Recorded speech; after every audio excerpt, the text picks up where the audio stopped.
That was Roger Goodell on Friday. The whole world stopped to listen to Roger Goodell speak, not just sports fans, but people who are non-sports fans. Everyone's paying attention to what Roger Goodell speaks because it is so interesting on all different levels. Aaron Katersky was in the room, ABC correspondent Aaron Katersky. Aaron, how was this? This wasn't put together hastily. This was all planned, right? Well, it was.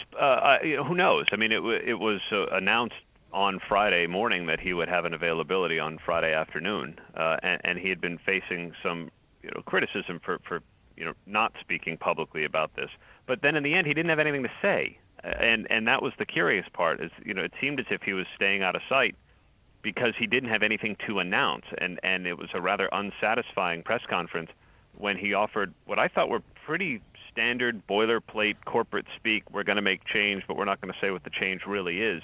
And at any rate, it's not going to come until months from now, the Super Bowl time. So that's kind of where we are. Yeah. And what he did say, though, is that he was contrite, and he promised some changes, and we haven't seen anything else, really. He did say that he was wrong and the NFL failed initially with the Ray Rice suspension. He says that he didn't get it right, and now he wants to get it right. And to do that, he says he is going to add women to the table. And he says that there were not the right voices around the table when he was making the initial decisions on Ray Rice. He says that there has to be a change in the personal conduct policy of the NFL. But again, it all seems a bit cosmetic for critics. And there are real questions that he left on the table. He said everything's on the table. So if everything's on the table, then, then nothing's really on the table. So the question is, what is he prepared to do? Will he relinquish some of his control, where he is the ultimate arbiter of discipline in the NFL? Does he need to bring more people into that process? Will he have a uniform policy so that it's not up to, on a team-by-team, case-by-case basis for everything that he has to decide himself? Is there a policy to say you're automatically exempt the second you're arrested? Or if you have a criminal record, you're not going to play football. I don't know, whatever it's going to be. Yeah. And none of those questions were answered. For years, he has been the czar. It was his word, and he decides, and his world was law. Now, it sounds like he wants to start some type of committee where either he's giving up control or he's trying to deflect blame and putting it on this committee.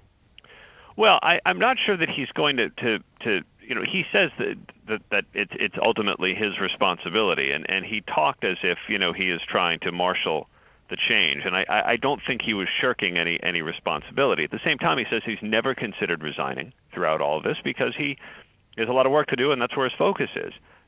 Critics have, of course, had a different view, and how can you have real meaningful change and a change in the culture if it's the same people doing the same job? And that's where he says, there'll be some personnel changes, but he didn't really say what they were. Lots of pointed questions, including one from you. And then what do you make, Aaron Katersky, of all these stories saying that Ray Rice did tell him exactly what happened, and they did see the video, and everybody knew what was in that video?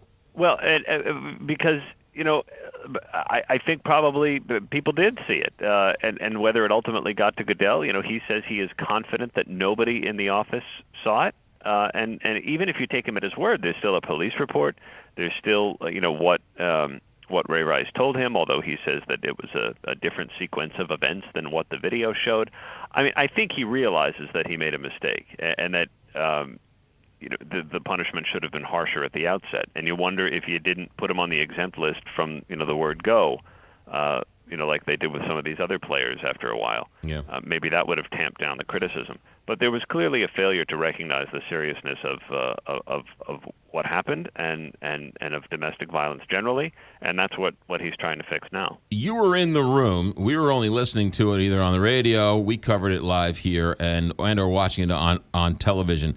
Did you get a sense that he was angry, he was annoyed, he was perturbed, he was defiant? What was the sense of him as he answered those questions? No, and that was part of the part of the criticism, was that there didn't seem to be any passion one way or another there. There didn't seem to be anger. There didn't seem to be, there was some contrition at the outset, but there wasn't really, it wasn't as if he was, crying in his hat.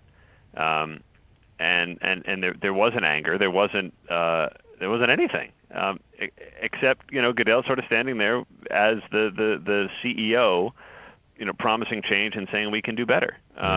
And well, that may be true, but I think he may have served himself a little better had he showed a little more emotion or had a little more empathy. The closest he came was when he mentioned his two 13-year-old daughters, and he said the video was hard to watch. I mean, you think? But maybe he could have taken some extra steps there, but that may not be his style. Yeah. Now Ray Rice goes to court to try and get himself reinstated because basically he's saying, hey, double jeopardy. I was suspended, and now for no other reason, you just enhanced the punishment.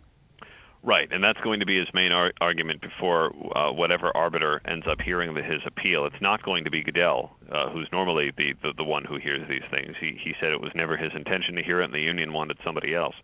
So somebody or a group of people will decide. And I think, our sister network, ESPN, is reporting that Ray Rice claims that the video was edited somehow. To me, that doesn't make any sense because it still shows he hit her. Right. And he's not denying, that there's a different narrative here. But the crux of the argument, you're quite right, is that he was punished twice for the same offense, which is not allowed. Yeah. Aaron Katersky, ABC News correspondent. Great job as always, Aaron. Be safe out there, and we'll talk to you soon.